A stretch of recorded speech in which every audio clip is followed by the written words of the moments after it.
My name is Naomi Vance. I was 33 years old when my mother sat across from me at her own kitchen table and asked me to sign over a house I had already paid off 3 years early, the same house she had spent 4 years telling our family I stole from her. I did not raise my voice. I did not argue. I had the deed.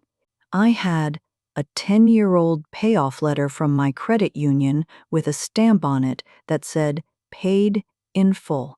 And in the bag at my feet, where she could not see it, I had a folder she did not know existed yet. By the time I left that kitchen, she would understand exactly what was in it. The house is on Birchwood Lane, a narrow, 2-story craftsman with a porch swing. My husband Eli rebuilt the summer we got engaged. The hinges still squeak a little on the left side. The side that faces the maple tree I planted the week I closed on the place, back when the closing paperwork had only my name on it. I remember the smell of the house the day I got the keys. Fresh paint over old wood, a little bit of dust, and the particular quiet of a place that finally belonged to nobody but me.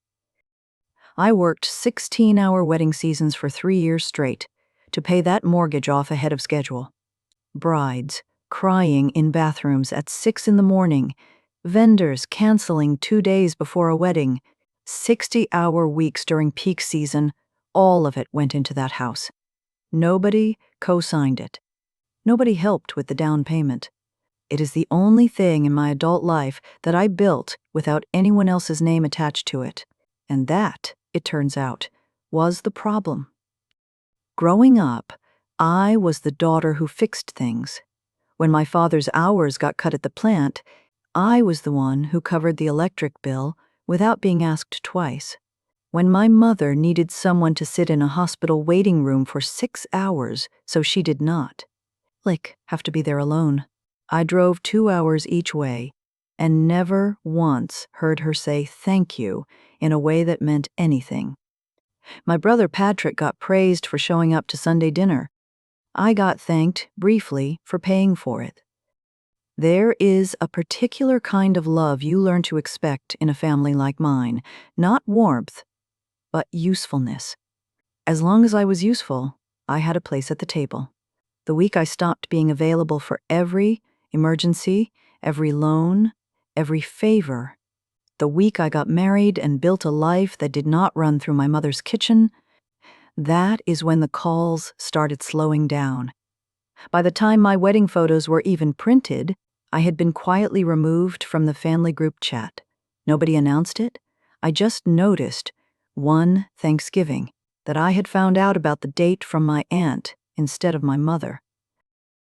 I want to be specific about the wedding, because that is where this really started, even though I did not understand it yet. My mother stopped speaking to me halfway through my own reception. Not dramatically. There was no scene, no slammed door. She simply stood up from the head table during the toasts, walked to the bar, and did not come back to sit near me for the rest of the night. Eli asked me what happened. I told him I did not know. That was true. It took me almost 2 years to understand that the wedding was not the wound. The wedding was just the moment my mother realized I had built something. A marriage, a business, a house that she had no leverage over. For the first time in my life, I did not need anything from her. And a woman who has spent 30 years being needed does not know what to do with a daughter who does not need her anymore. So we went 4 years like that. Birthday texts that arrived 2 days late. Christmas invitations extended to my brother and his wife weeks before anyone remembered to extend one to me. I stopped expecting warmth and started just managing the relationship from a distance. The way you manage a client account you know is never going to grow. I still sent money when my father's truck broke down. I still showed up when someone needed a ride to a doctor's appointment. I had decided, somewhere along the way, that being the reliable one was easier than being the wanted one, and I had made peace with that trade. I did not know the trade was about to be renegotiated without my permission. The first wrong detail arrived in a thin white envelope with a county seal stamped on the corner. I almost did not open it that day. I had had 3 brides call me in a row about seating charts, and the mail was the last thing on my mind. But the return address caught my eye, the county recorder's office. Inside was a single page, a notice that someone had requested a certified copy of the deed to my property on Birchwood Lane. Not me, someone else. The form listed a loan processing company I had never heard of, and beneath the applicant information, in a small field labeled Reference Contact, was my mother's name and phone number. I read it twice, standing in my own kitchen, the same kitchen where I had signed my closing papers 3 years earlier, and I felt something settle in my chest that was not quite fear yet. It was closer to recognition, the specific, sick feeling of watching a pattern you already know complete itself before you have even seen the whole shape of it. I pressed my thumbnail into my palm, a habit I have had since I was a teenager, the kind of small pain that keeps you steady when your mind wants to run somewhere it should not go yet. I told myself it was probably a mistake, a clerical error, someone using an old address. I almost convinced myself of that for about 6 hours, until the phone rang from a number I did not recognize, and a woman introduced herself as a loan officer from my credit union. She was careful with her words in the way people are when they already suspect something is wrong, but are not allowed to say so directly. She told me there was an application on file for a home equity line of credit against my property at Birchwood Lane, and she wanted to confirm a few details before processing moved any further. 2 applicants were listed: my mother, Linda Reyes, my brother, Patrick. Neither of their names is on my deed. Neither of their names has ever been on my deed. The loan officer asked, almost gently, whether I was aware that the application referenced a power of attorney document dated 8 years earlier, granting them authority to act on my behalf regarding this property. I knew exactly which document she meant before she finished the sentence. 8 years ago, during my father's gallbladder surgery, I signed a 1-week power of attorney so my mother could handle a single hospital paperwork issue while I drove back to work 3 states away. It expired by its own terms the following week. Nobody ever revoked it on paper because nobody thought there was anything left to revoke. I had forgotten that piece of paper existed. My mother, apparently, had not. "There is something else," the loan officer said, and I could hear her pulling up a second screen on her end, the soft click of a mouse. "The application lists an existing balance from a previous loan on this property. We are showing that loan as paid in full as of 2021. I wanted to flag that discrepancy before we go any further, because if there is an outstanding balance being claimed that does not match our records, that is something we need documentation on." I sat down at my own kitchen table, the one Eli and I bought secondhand and refinished ourselves, and I felt the floor of the conversation shift under me in a very specific, very physical way, the kind of shift you feel in your stomach before your brain has finished catching up. My mother and brother were not trying to borrow against a house they thought I still owed money on. They knew exactly what the house was worth, free and clear. They were trying to borrow against equity. I had spent 3 years building, using a piece of paper that had been dead for 7 of those 8 years, and they were doing it quietly enough that if it had gone through, I might not have found out until the first payment notice landed on my doorstep with my name on it and someone else's signature underneath. I did not call my mother that day. I did not call Patrick. I asked the loan officer one question: what would I need to provide to stop this? And I wrote down every word of her answer on the back of an old invoice, because I already knew, sitting there at that table, that I was not going to handle this the way I had handled every other family emergency for the last 15 years. I was not going to show up, fix it quietly, and let everyone go back to pretending nothing happened. Whatever this turned into, it was going to happen in a room with witnesses, and it was going to happen on my terms, with paper they could not argue with sitting in front of them. What I did not know yet, what I would not understand for another 2 weeks, was that the payoff letter I still had folded in a fireproof box in my closet, the one with paid in full stamped across the top in faded blue ink, was about to become the most important piece of paper in my entire family's history. I just knew, sitting in my kitchen with a cooling cup of coffee and a loan officer's careful voice still in my ear, that the woman who raised me had decided my silence was still hers to count on. She was about to learn it was not. The fireproof box lives on the top shelf of my closet, behind a stack of old tax returns I almost threw out twice. I had not opened it in over a year. When I finally did, 2 days after the loan officer's call, I found the payoff letter exactly where I had left it, a single page from my credit union, slightly yellowed at the corner where I had folded it too many times before I learned to store it flat. Paid in full, stamped in blue ink across the top, dated April of 2021. My account number printed beneath it in a font that had not changed in a decade. Underneath it, in the same envelope, was something I had forgotten was even there. A canceled check from 2019, the year I bought the house. $400. My parents' only contribution to the entire purchase. The memo line, in my mother's handwriting, read House Inspection, Naomi. Not a loan. Not a gift toward the down payment. An inspection fee repaid in full within the month, the way every other small favor between us had always quietly been repaid. I laid both pieces of paper side by side on my kitchen table and looked at them for a long time. $400 in 2019. A loan paid off in full in 2021.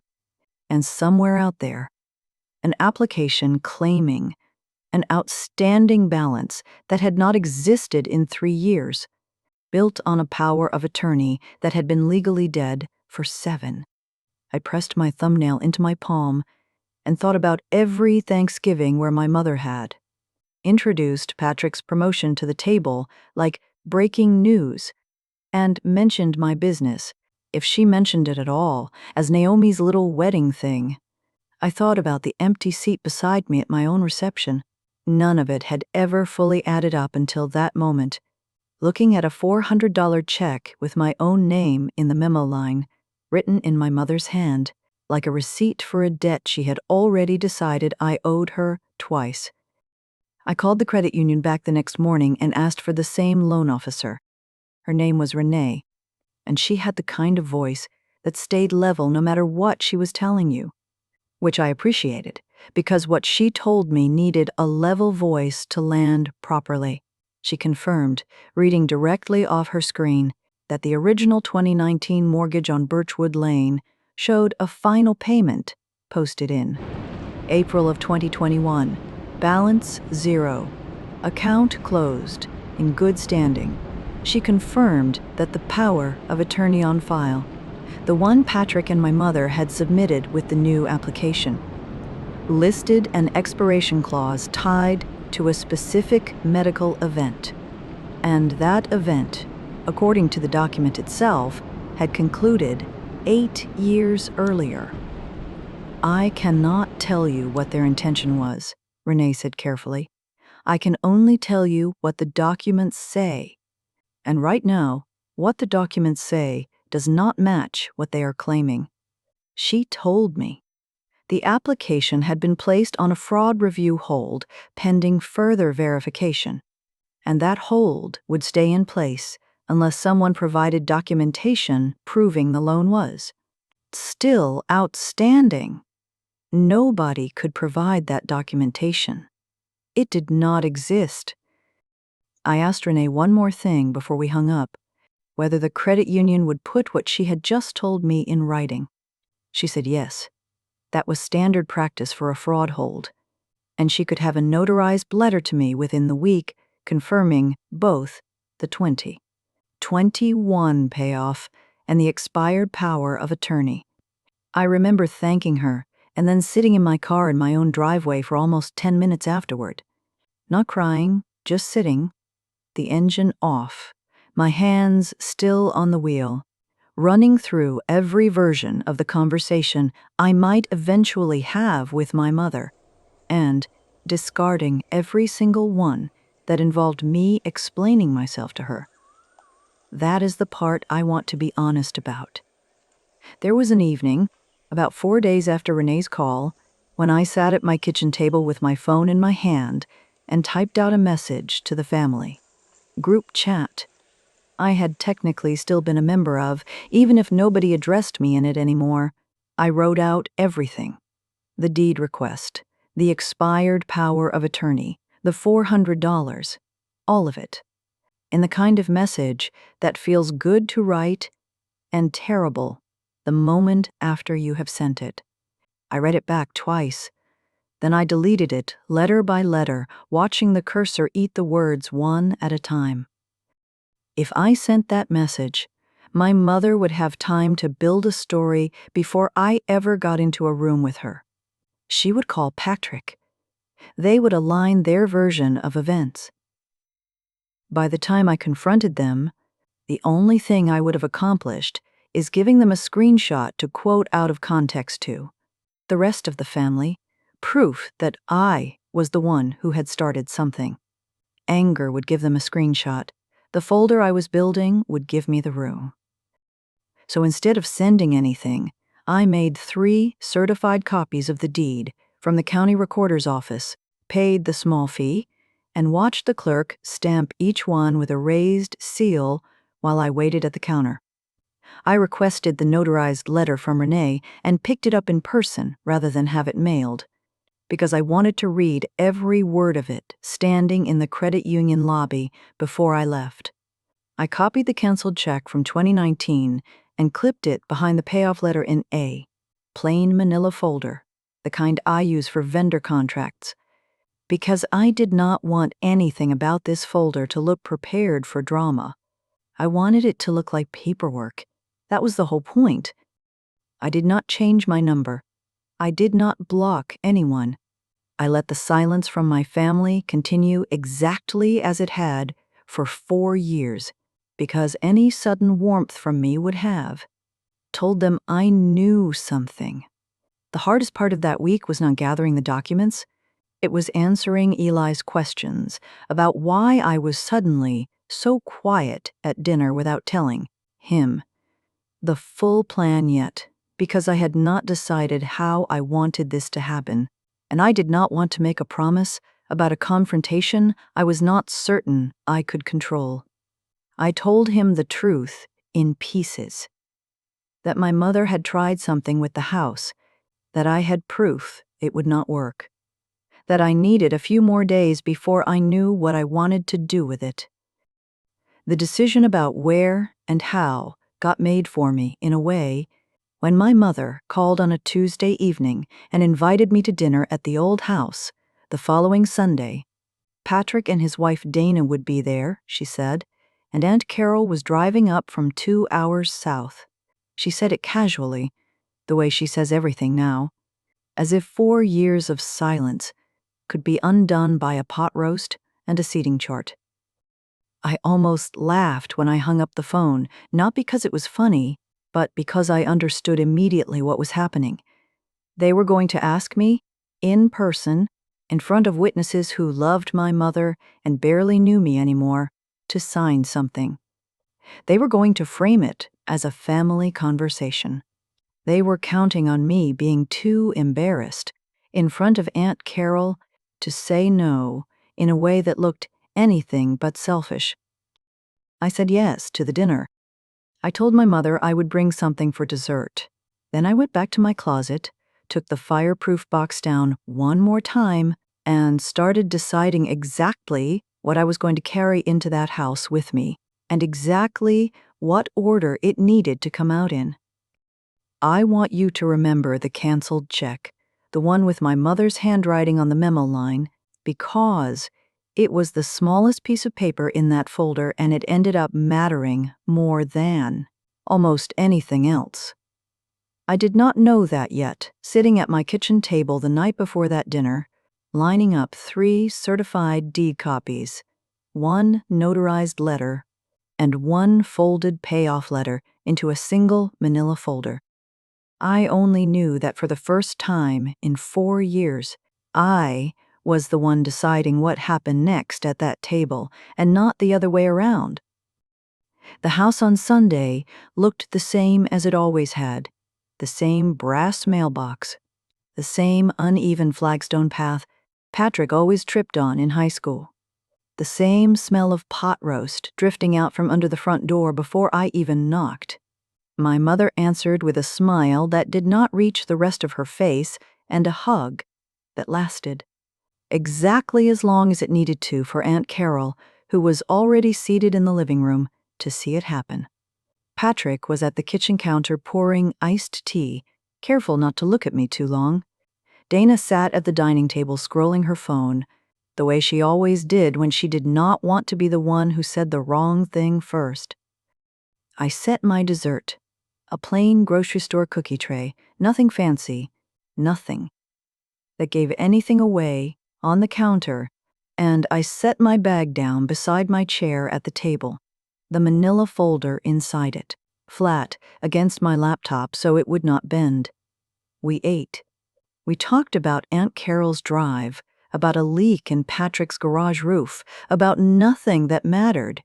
And the whole time I watched my mother build toward something, the way she always does. Small compliments first.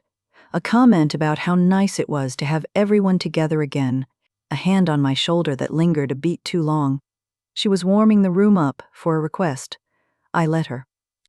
It came over coffee, after the plates were cleared, while Aunt Carol was still at the table, and Dana had set her phone down for once.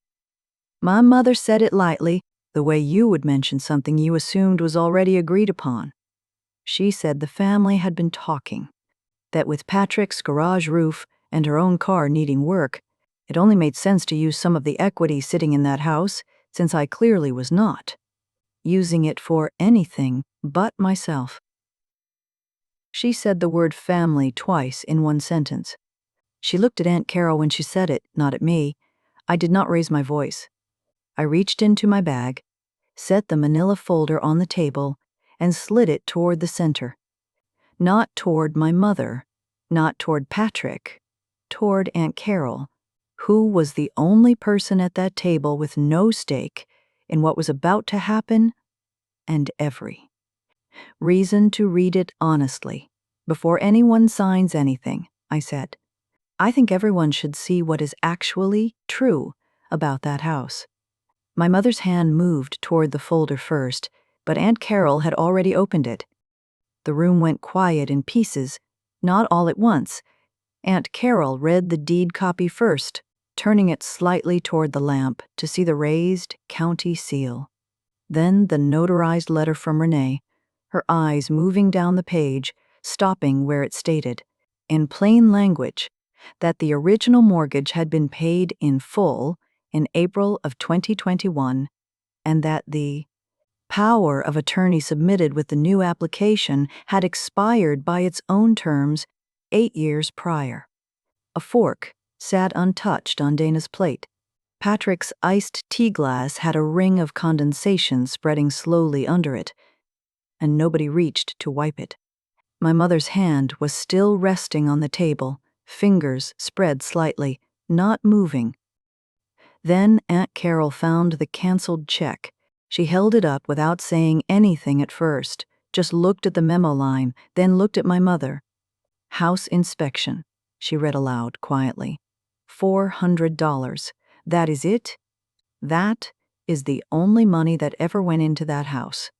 My mother opened her mouth, and nothing came out for a second.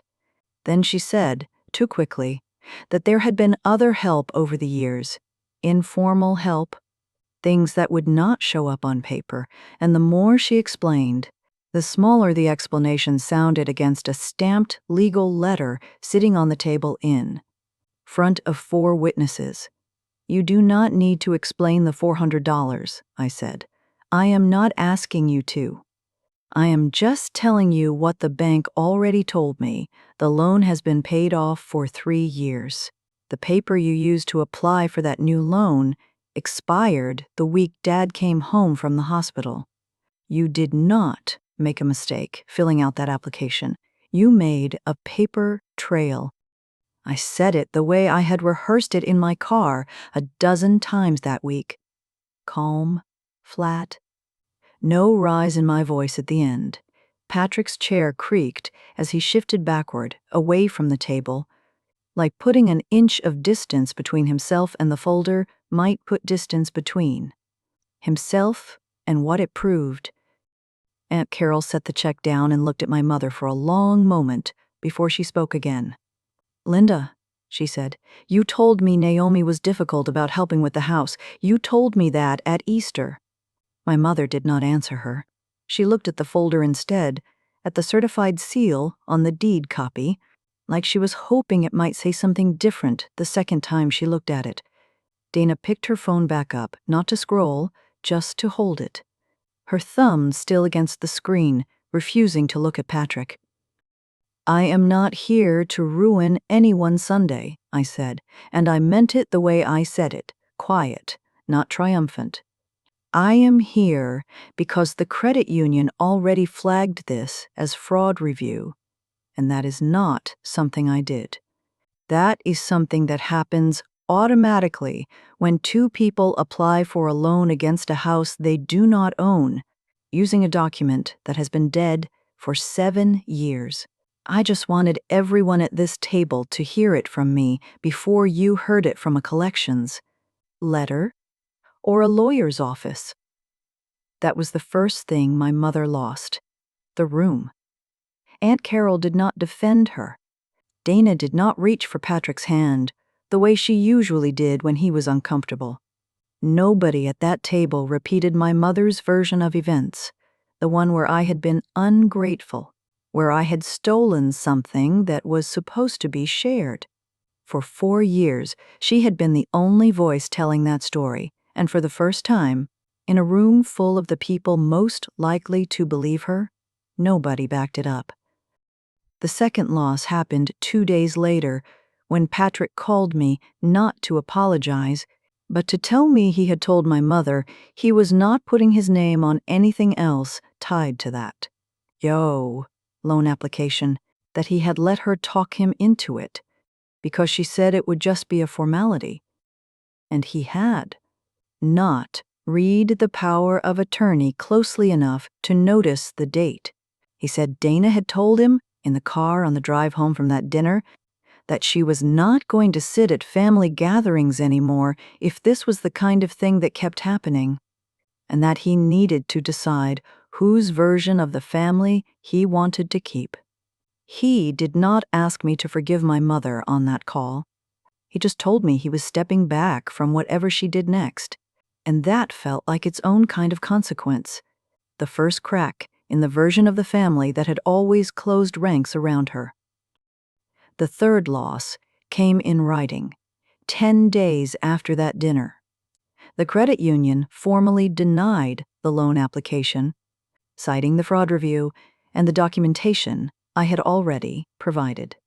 Renee called to let me know, as a courtesy, that the joint flag placed on the application had also triggered a review of an existing account my mother and Patrick shared, one she could not give me details about, only confirmed that it existed and that it was now under the same scrutiny. The application itself was closed. Not delayed, closed, with a note in the file referencing the expired power of attorney and the documented payoff, the kind of note that would surface immediately if anyone ever tried something like this again. I changed the locks at Birchwood Lane the week after that dinner. The same week, I had quietly told Eli it was just maintenance. It was not maintenance. It was the last piece of the consequence I wanted to control myself, the part no bank or county office could do for me. I drove out there alone on a Saturday morning, let myself in with the old key one last time, and stood in the kitchen while the locksmith worked on the front door. When he handed me the new keys, still warm from his hand, I held them for a second longer than I needed to before I put them on my own ring, next to my car key, where they have stayed ever since. I put the manila folder, the deed copies, the notarized letter, the canceled check, in the drawer of my own desk at home, not in the fireproof box in the closet anymore. It did not need hiding. It had already done what it was supposed to do. I keep it there now, the way you keep a record of something you never want to need again but are glad you have. My mother has not called since that dinner. I have not called her either. I am not waiting for an apology, and I have stopped rehearsing what I would say if one came. I have the house. I have the deed. I have a key ring with exactly the keys that belong to me, and a folder in a drawer that proved, in one afternoon, 4 years of a story she had been telling about me that was never true. So, I will ask you what I keep asking myself. What did they think they could take from you?